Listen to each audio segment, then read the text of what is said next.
தொலைவினில் தரை தொட்டு ஆடும் மேகம் அருகினில் செல்ல செல்ல ஓடி போகும். நீயும் மேகம் தானா நெஞ்சை தொட்டு சொல் சொல். மழையிலும் கூவும் மரகத குயில் நான், இரவிலும் அடிக்கும் புன்னகையில் நான், உன் நெஞ்சில் வசிக்கும் இன்னொரு உயிர் நான்.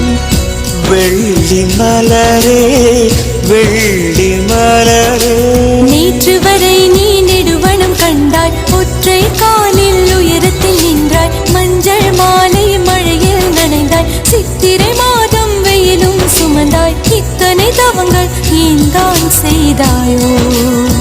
தென் சிதறும் மன்மத மலரே எங்கே சொல்வாயோ? இளந்தளிரே இளந்தளிரே, வெள்ளி மலரன்று இயற்றிய தவம் எதற்கு? பெண்மங்கை உந்தன் கூந்தல் சேர்வதற்கு.